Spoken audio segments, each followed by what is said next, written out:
오늘은 성경개관 제28강입니다. 왜 하나님은 스가랴 선지자에게 환상을 보여주시고 선포하게 하셨을까? 이 질문을 가지고 학계 스가랴 선지서에 대해서 살펴보도록 하겠습니다.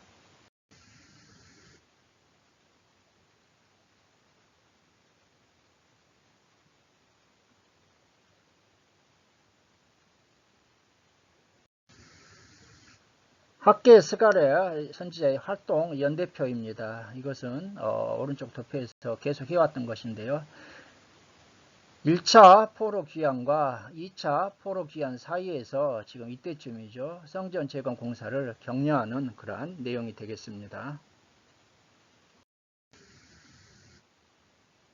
포로에서의 귀환과 성전 건축, 이 도표도 이미 앞에서 살펴보았던 건데요. 이 부분은 페르시아의 왕들이란 순서대로 쭉 나열이 되어 있고요. 그 왕들 밑에 어떠한 그러한 사건들이 있었는가, 이것을 이렇게 계속해서 스룹베발 인도와 1차 귀환, 그리고 또 여기에 2차 귀환, 이런 식으로 3차 귀환, 이런 식으로 되어 있고요. 그리고 그때의 중요한 사건 가운데 학계와 스가랴 선지자가 활동했던 것이 이때이고, 말라기 선지자가 활동했던 것이 이 부분이 되겠습니다. 그리고 페르시아의 왕들 가운데서 여기에 보게 되면 좀 적은데요. 마라톤 전투라고 있지 않습니까? 그리고 살라미스 해전이 있는데, 이때 페르시아하고 그리스가 이제 전쟁을 하게 되는데, 1차 전쟁에서 마라톤 전투에서 그리스가 승리하고 2차 전투에서 이제 아하수에로 1세때죠. 그때 그리스가 승리하므로 이쪽 지역의 패권이 그리스로 넘어가는 그러한 사건이 해당되겠습니다. 기억해 주시기 바랍니다. 학계 스가랴 개요입니다. 먼저 책명을 살펴보게 되게 되면요. 학계는 축제라 이란 뜻이 되겠고요. 스가랴는 여호와께서 기억하신다 이란 뜻이 되겠습니다. 저자 및 기록 연대를 살펴볼까요? 학계서의 저자는 학계입니다. 1장 1절에 보게 되면 학계로 나오죠. 학계의 개인 생활에 대해서는 알려진 것이 거의 없으나 스가랴 선지자와 동시대에 사역했던 것은 정확한 그러한 팩트이죠. 스가랴서에 대해서 살펴보게 되면 스가랴 선지서는 저자는 스가랴이고요. 1장 1절에 스가랴는 선지자이며 또한 제사장입니다. 1장 1절 이또의 손조이며 베가랴의 아들로 나오죠. 느헤미야 12장 4절은 아론의 자손으로 나오고 있습니다. 스가랴와 학계 시대부터 제사장들이 나라의 주도권을 잡았습니다. 스가랴는 학계와 동시대 사람이며 학계보다 더 오랫동안 활동하며 학계의 메시지를 보충해 주고 있습니다. 기록 연대를 살펴볼까요? 기록 연대는 학계에서는 다리오 왕 즉위 2년인 BC 520년경이 되겠습니다. 약 4개월 동안 4번에 걸쳐서 메시지를 전파하고 있죠. 스가랴서는 기록 연대는요. 전반부는 1장에서 8장은 BC 520년경, 그리고 후반부인 9장에서 14장은 470년경, BC 470년경 이 사이에 기록된 것으로 보고 있습니다. 기록 배경 및 특징을 살펴보겠습니다. 학계 선지서는요. 스룹바벨의 인도하에 1차 귀환한 백성들 BC 538년경이죠. 이들은 사마리아인들의 방해로 성전 재건을 중단하고 있었습니다. 이때 학계와 스가랴가 성전 재건을 시작할 것을 격려했고 BC 520년경입니다. 이에 힘입어 성전 공사를 재개하여 성전을 BC 516년에 완성했죠. 그래서 이것을 솔로몬 성전을 제1성전 스룹바벨에 의해서 완공됐다 해서 스룹바벨 성전 제2성전이라고 그렇게 부르고 있습니다. 메시지의 내용은 무엇입니까? 백성들에게 성전 재건을 중단한 것을 책망하면서 인생의 최우선순위가 무엇인가를 일깨워주고 있습니다. 4개의 설교로 구성되어 있습니다. 그래서 메시지의 특징을 살펴보게 되면요.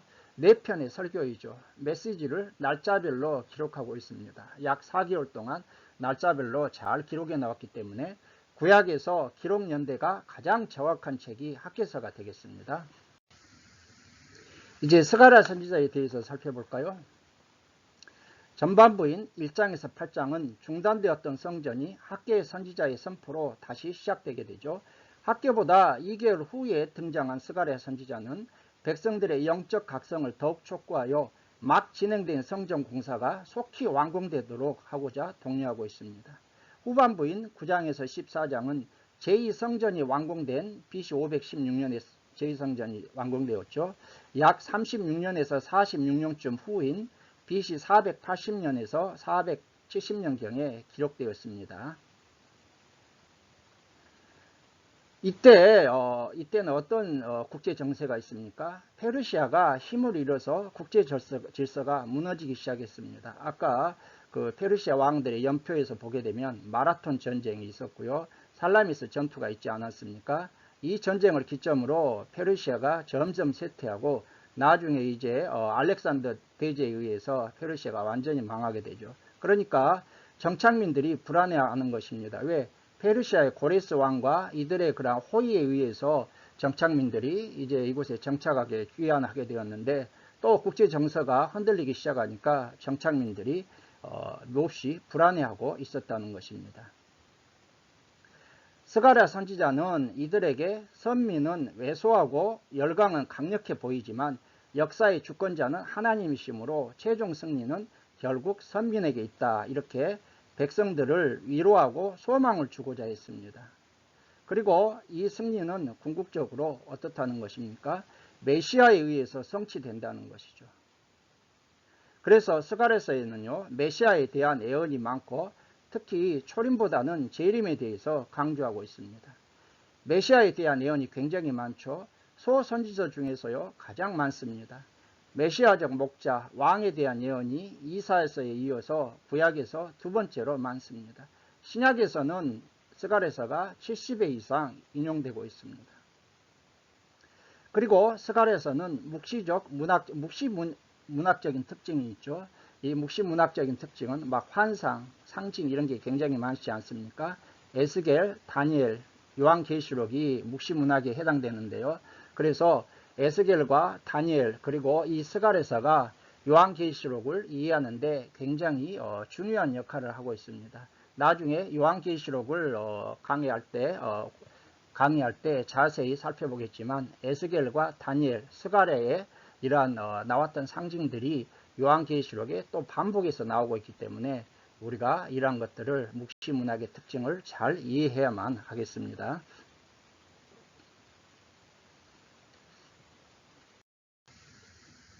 핵심 주제는 학개서는 성전 건축이고요. 스가랴는 메시아의 도래가 되겠습니다.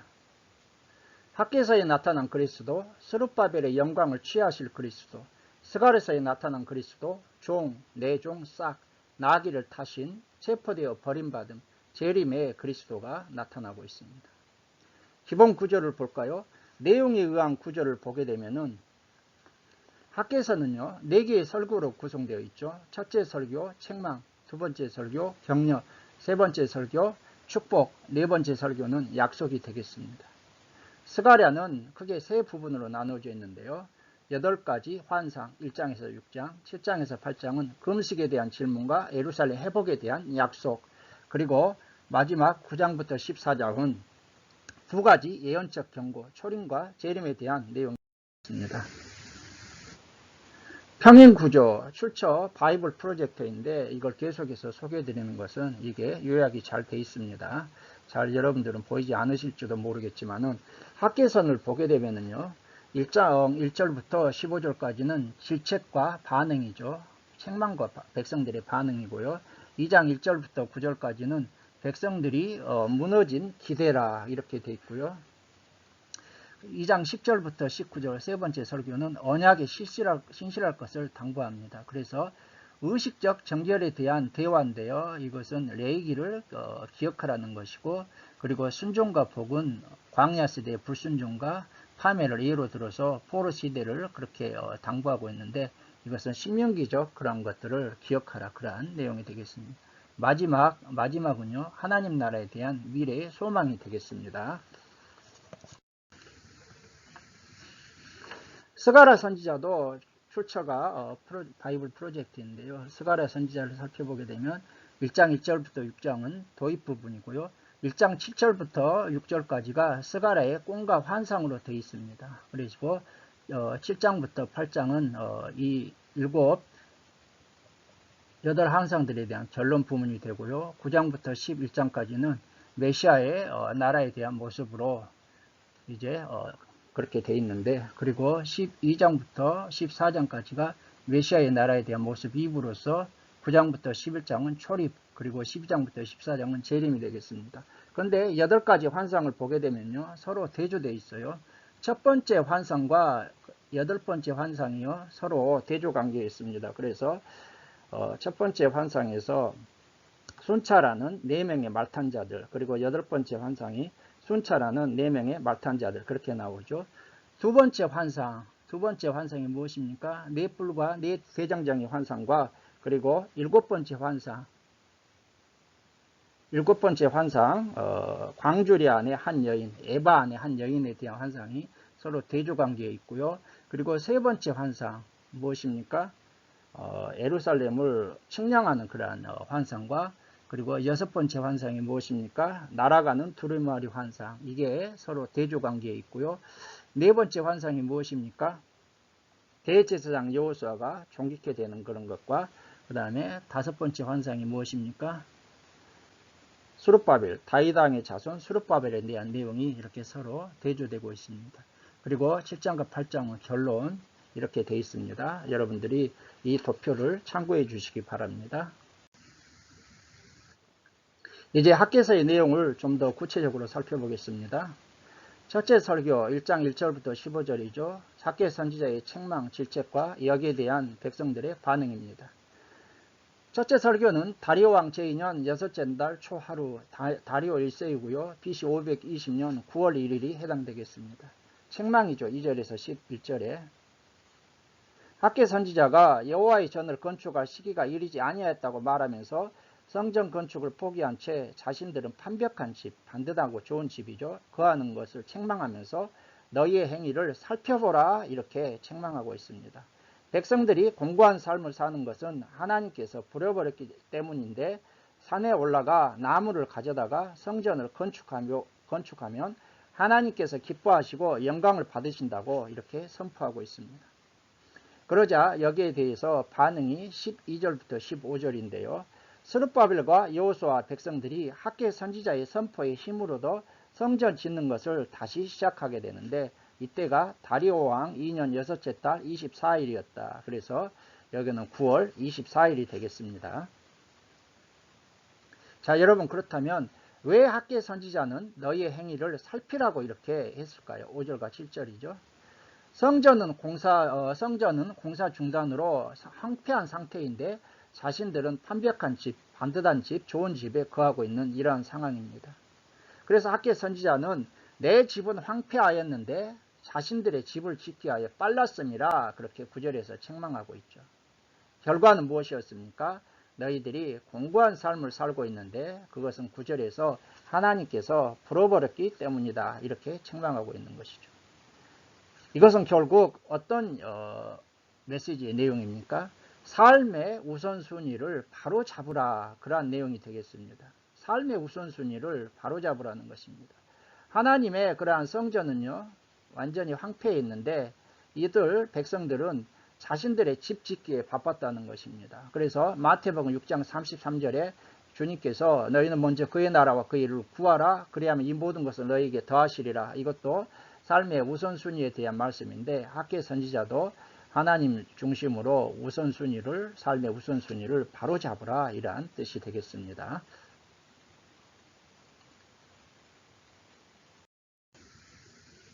두 번째 설교 2장 1절에서 9절이죠. 백성들의 실망과 격려가 되겠습니다.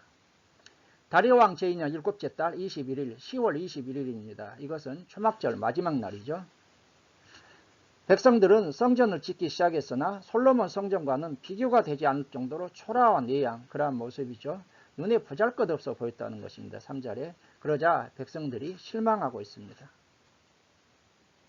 그러자 하나님께서는 재건된 성전에 하나님의 영광이 임하고 이 성전의 나중 영광이 이전 영광보다 크리라고 백성들을 격려하고 있고요. 내가 이 성전을 통해 너희에게 평강을 주리라, 그렇게 격려하고 있습니다. 자, 여러분, 이걸 통해서 우리에게 주신 메시지가 있죠. 성전이라는 것은 외적인 크기가 아니라 하나님의 영광이 임하는가, 하나님이 함께 하시는가가 항상 중요한 것이죠. 구약시대의 성전과 오늘날 신약시대의 성전의 개념이 다르긴 하지만 오늘날은 교회와 교회 공동체이겠죠.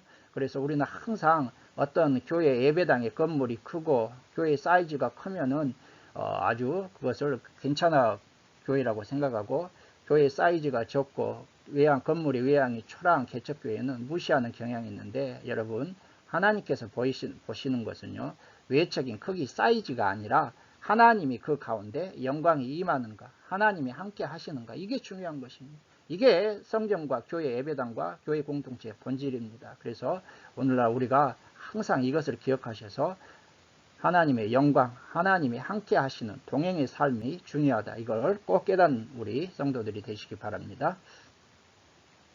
이 성전의 나중 영광이 이전 영광보다 크리라. 이것은요, 미래의 하나님 나라에 대한 약속입니다. 메시아이신 예수 그리스도를 통해 모든 민족이 하나님 나라에 참여하게 될 것이 이사야 9장, 이사야 60장, 62장, 미가서 4장과 5장에도 나타나 있지 않습니까? 그래서 우리는 성전이라는 것은 결국 예수 그리스도이고 성령의 전이지 않습니까? 하나님 나라에 대한 그러한 비전과 약속이 이 성전의 나중 영광이 이전 영광보다 크리라, 여기에 나타나 있다는 걸 깨달으시기 바랍니다.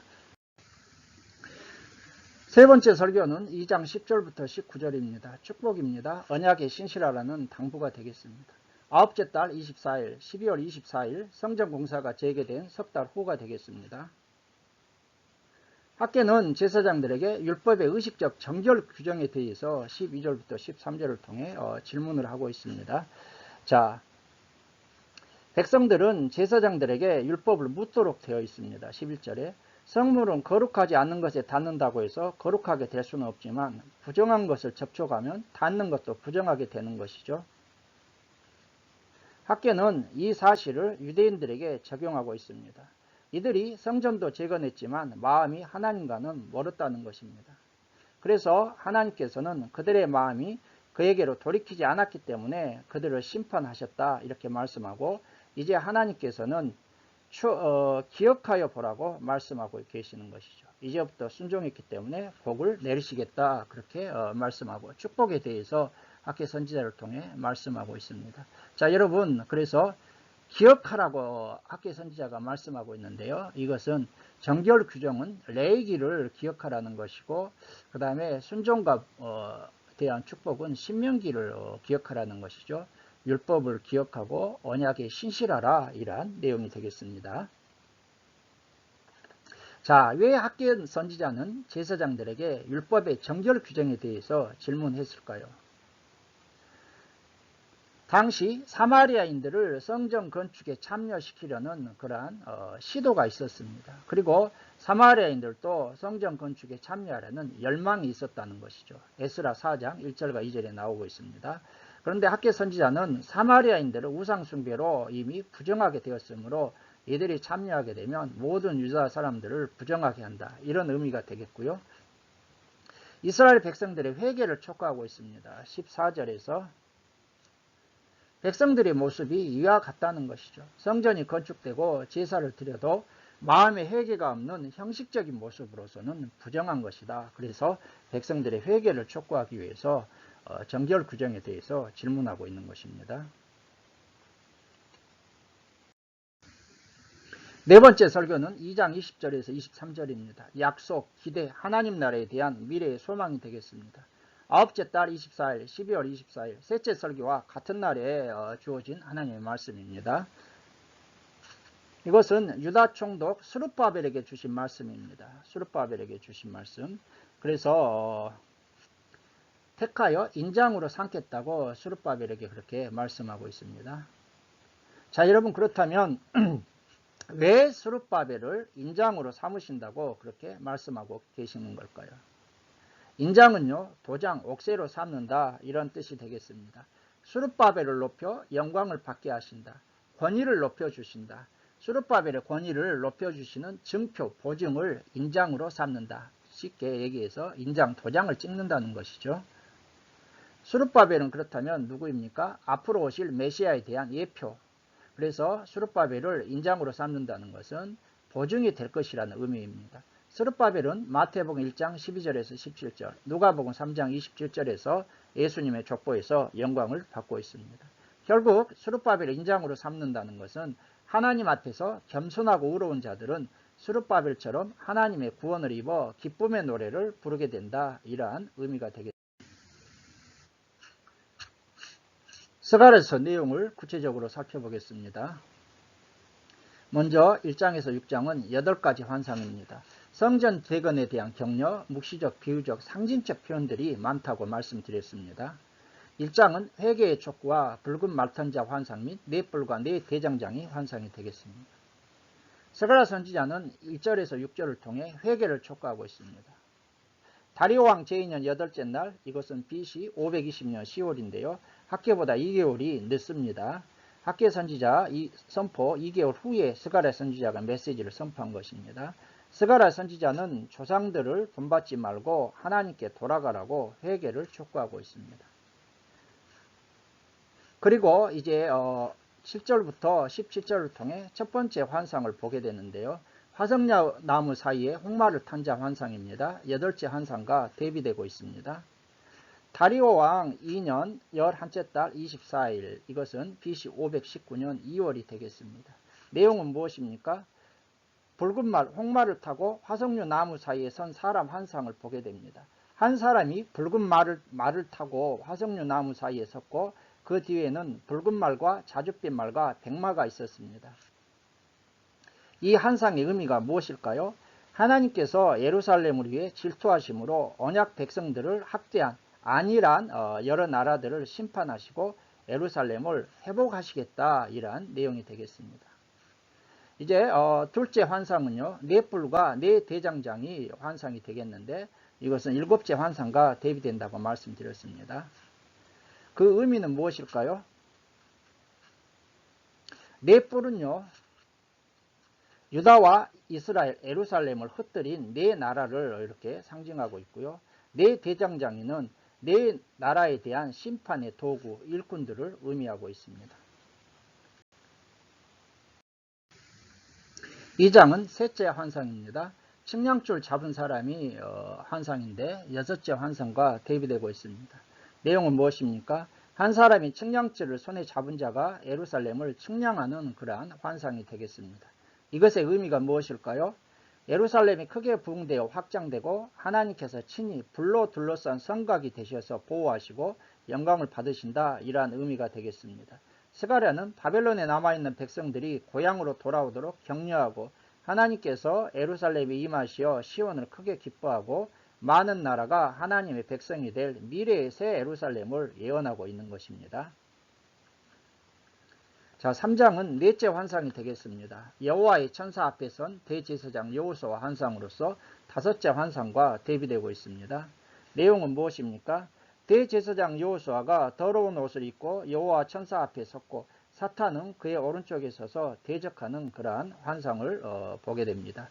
그러자 하나님께서는 사탄을 책망하시면서 여호수아의 더러운 옷을 벗기시고 아름다운 의복으로 단장하고 그리고 정결한 관을 머리에 씌우리라, 이렇게 말씀하고 있습니다. 이것의 의미가 무엇일까요? 먼저 대제사장 여호수아의 권위를 높여주셔서 성전 건축을 진행하게 하신다, 이러한 의미가 있고요. 두 번째로는 이스라엘 백성들의 죄가 용서받았다. 그러나 궁극적으로는 대제사장 대신 예수님의 출현과 인류의 모든 죄사함과 누릴 축복을 상징하고 있다고, 그렇게 그 의미를 우리가 깨달을 수 있습니다. 4장은 5번째 환상입니다. 순금 등잔대와 두 감람나무 환상으로서 넷째 환상과 대비되고 있습니다. 내용은 무엇일까요? 천사가 스가랴를 깨우자 순금 등잔대와 그 등잔대 곁에 두 감람나무가 있는 환상을 보게 됩니다. 그 의미는요, 순금 등잔대는 재건될 성전을, 두 감람나무는 스룹바벨과 기름 부음 받은 자 둘로서 스룹바벨과 여호수아를 상징하고 있습니다. 나중에 요한계시록에서도 이게 나오는데 두 증인으로 나오고 있죠.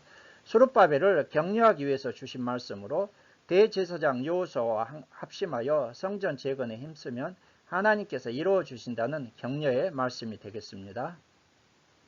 5장은 날아가는 두루마리와 에바 가운데 앉아있는 여인의 환상이 되겠습니다. 여섯째 환상이죠. 5장 1절에서 4절 날아가는 두루마리 환상으로서 세 번째 환상과 대비가 되겠습니다. 그 의미는 무엇일까요? 날아가는 두루마리 환상을 보는 이는 두루마리에 적혀있는 글대로 성전 건축을 태만히 하는 이스라엘 백성들에게 임할 저주를 의미하고 있습니다. 이어서 일곱 번째 환상으로서 5장 5절에서 11절에 에바 가운데 앉은 여인의 환상으로서 둘째 환상과 대비되겠습니다. 에바라는 것은 부피를 재는 단위, 그래서 뭐 곡식 같은 것을 담을 때 부피를 재는 단위인데요. 약 22리터를 담을 수 있는 그러한 그릇, 또 뒤주, 말, 광주리 뭐 이런 의미가 되겠습니다. 내용은 무엇일까요? 에바가 나타나고 그 속에 한 여인이 앉아있고 악을 상징하는 납 한 조각을 에바 아기에 던져서 덮고 날개 달린 두 여인에 의해 신할 땅으로 옮겨진다. 이러한 내용입니다. 그 의미가 무엇일까요? 죄악에 대한 하나님의 심판, 종말론적인 심판을 의미하고 있습니다. 신할 땅은 바벨론, 즉 세상 나라를 말하고 에바 가운데 앉아있는 여인은 악을 상징하고 있는 것이죠. 즉 세상 나라는 죄악을 위해서 신전을 짓고 누리지만 하나님의 심판을 받아 망하게 된다는 그러한 일곱째 환상의 의미가 되겠습니다. 자, 6장은 네 병거에 대한 환상 및 여호수아의 멸류관 그러한 내용입니다. 여덟째 환상으로서 6장 1절에서 8절 네 병거에 대한 환상으로서 첫째 환상과 대비되고 있습니다. 내용은 무엇입니까? 네 병거가 두 구리산 사이에서 나오는데 첫째 병거는 붉은 말, 둘째 병거는 검은 말, 셋째 병거는 흰 말, 넷째 병거는 어룽지고 건장한 말들이 메고 있는 이러한 환상을 보게 됩니다. 환상의 의미가 무엇일까요? 이는 하늘의 네 바람으로서 이스라엘의 대적들에게 임할 하나님의 심판과 승리를 상징하고 있습니다. 하나님의 심판은 북쪽 바벨론, 남쪽 애국과 모든 나라에 임한다는 것입니다. 바로 여기서 나오는 네 바람, 네 병거, 이것은 요한계시록에서도 나오고 있습니다. 환상의 결론으로서 이제 6장 9절에서 15절인데요. 멸류관을 쓰는 여호수아 환상이 되겠습니다. 여호수아의 머리에 멸류관을 씌우는 것은 8번에 걸친 환상의 결론으로서 장차 메시아를 통해 완성될 하나님 나라를 상징하고 있습니다. 자, 여러분, 그렇다면 왜 하나님은 스가랴 선지자에게 8번에 걸쳐서 환상을 보여주시고 이것을 선포하게 하셨을까요? 당시 대적들의 방해로 두려움에 휩싸인 채 성전 재건 건설을 중단하고 있는 지도자들 스룹바벨과 여호수아 이러한 대제사장들이죠. 이들과 백성들을 격려하기 위해서 이러한 환상을 보여주시고 있고요. 그러나 더 중요한 것은 4장 6절에서 7절을 한번 읽어볼까요? 4장 6절에서 7절 그가 내게 대답하여 이르되 여호와께서 스룹바벨에게 하신 말씀이 이러하니라. 만군의 여호와께서 말씀하시되 이는 힘으로 되지 아니하며 능력으로 되지 아니하고 오직 나의 영으로 되느니라. 큰 산아 내가 무엇이냐? 내가 스룹바벨 앞에서 평지가 되리라. 그가 머릿돌을 내놓을 때에 무리가 외치기를 은총이 그에게 있을지어다 하리라 하셨고, 바로 성전 재건 공사는 오직 하나님의 도우심으로만 가능하다. 이것을 이들에게 일깨워 주시기 위해서 하나님께서 이러한 환상을 통해서 보여주시고 말씀하고 있다는 것입니다. 그리고 성전 재건과 이스라엘의 회복은 궁극적으로 장차 오실 메시아를 통해 완성될 하나님 나라를 예표적으로 보여주시기 위해서 스가랴 선지자에게 환상을 보여주시고 그리고 이것을 공표하라고 그렇게 말씀하고 있는 것이죠. 자, 여기 화석나무, 첫째 환상에 나왔던 화석류 나무는요, 그 사진 그림을 여기 이렇게 제가 한번 실어봤고요. 또한 날아가는 두루마리 환상, 날아가는 두루마리죠. 환상과 에바 속 여인의 환상, 에바 속 광주리 그릇이라고 얘기했어요. 부피를 재는 21리터 정도가 들어갈 수 있는 그런 그릇이에요. 이 환상 이미지를 한번 사진을 실어봤고요. 그리고 올리브 나무와 두 그루의 올리브 나무와 그리고 순금 등잔대는 이거 성전에서 쓰던 여기다 올리브 기름을 이렇게 부어 가지고 불을 붙이는 것이요. 그리고 두 그루의 올리브 나무 환상, 이걸 사진을 한번 실어 봤습니다. 참고해 주시기 바랍니다.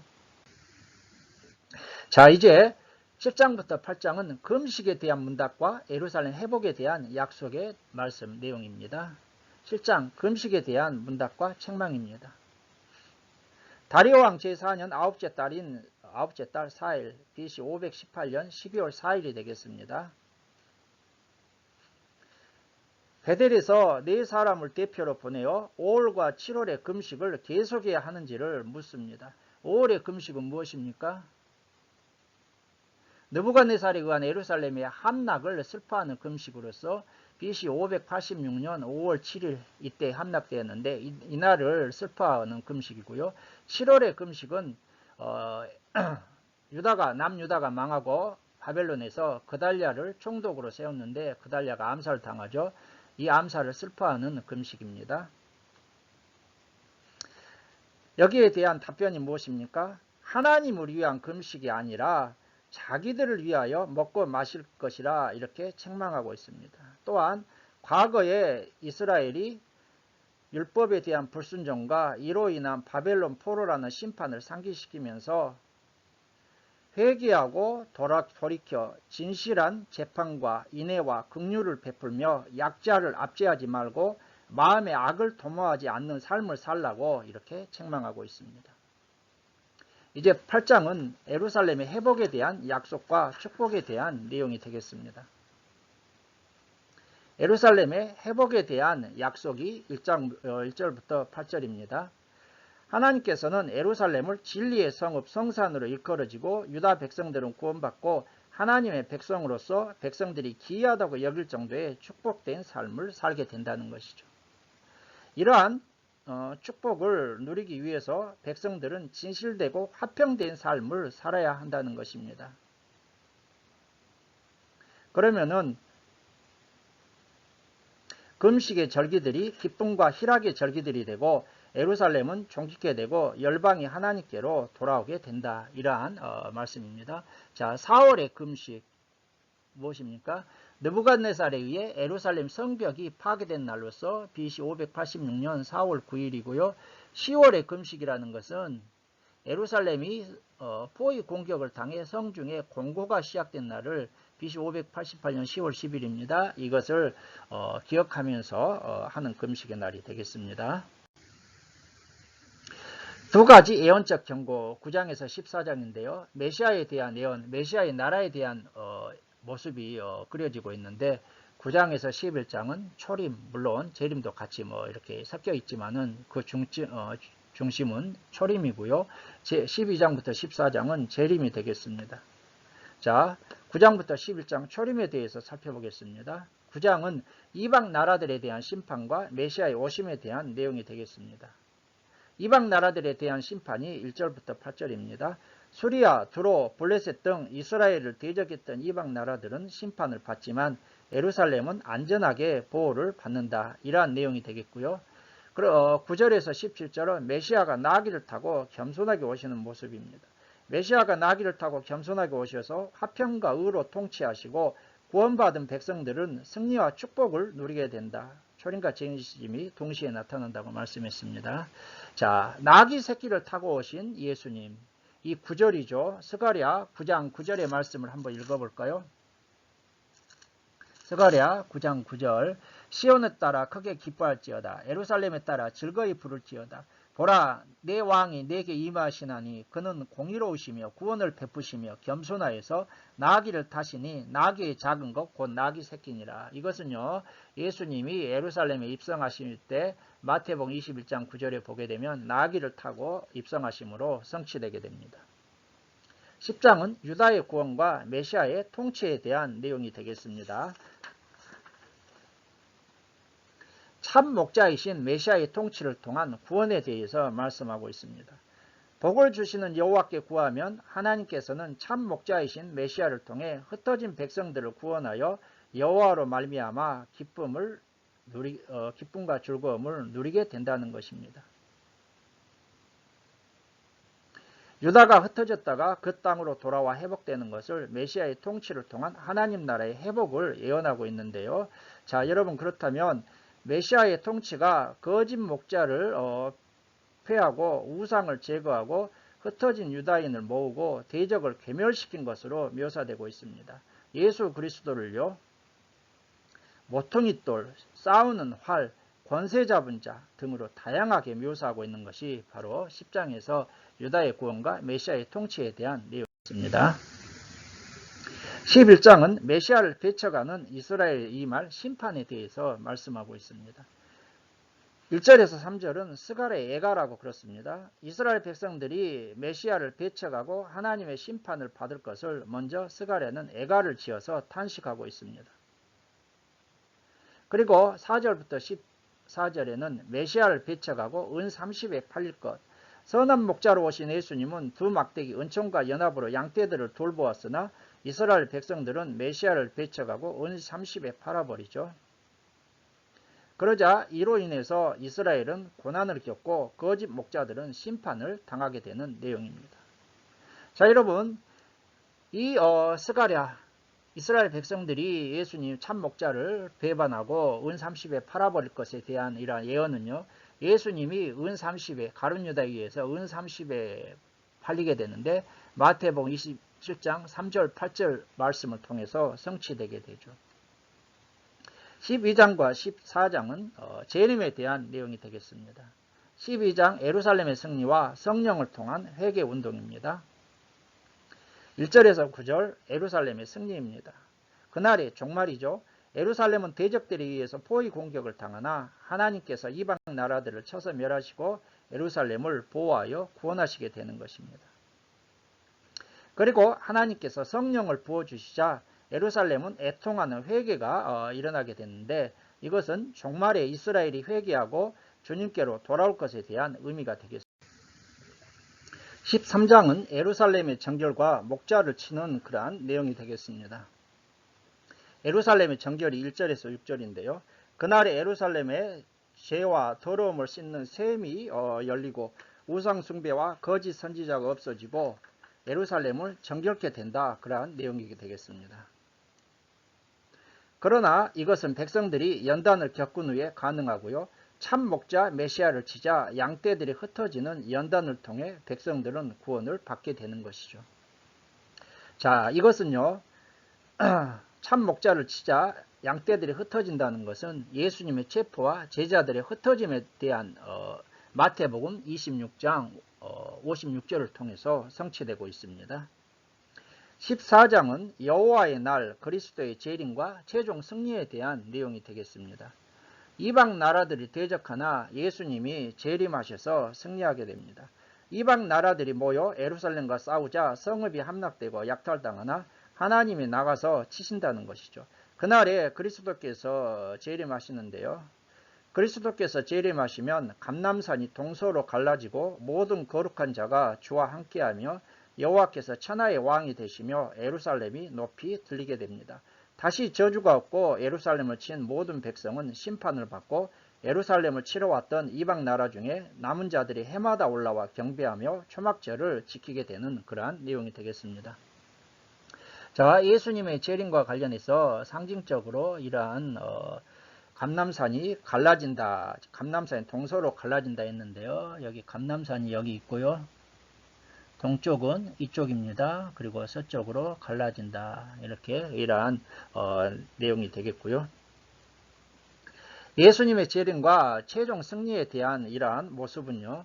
종말에 있을 하나님 나라의 영광스러운 모습을 구약적 관점에서 스가랴 선지자를 통해서 보여주고 있죠. 그래서 예수님의 재림과 그러 최종 승리에 대한 것은 에스겔 38장, 39장의 곡과 마곡의 전쟁 이런 것도 같이 이것과 연결되고요. 요한계시록 21장과 22장에서 마지막 예수님의 재림 후에 있을 영광스러운 하나님 나라의 모습이 같이 매치되어서 그렇게 나타나고 있습니다.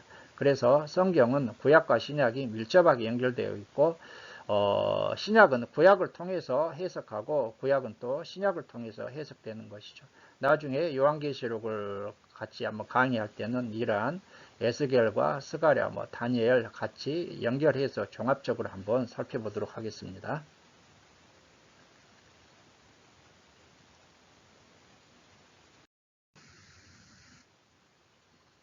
여러분, 저는 오늘 강의를 시작하면서 왜 하나님은 스가랴 선지자에게 8개의 환상을 보여주시고 선포하게 하셨을까?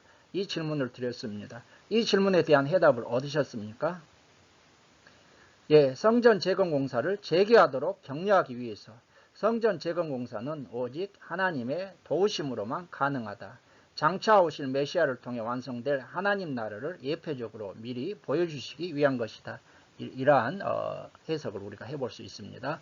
이렇게 해서 오늘 강의를 마치고요. 다음 강의에서는 말라기서에 대해서 살펴보고 또 신구약 중간사를 같이 살펴보므로 모든 구약 강의를 마치도록 하겠습니다. 오늘 강의를 시청해 주신 여러분들께 감사를 드리고 다음 강의에서 찾아뵙도록 하겠습니다. 감사합니다.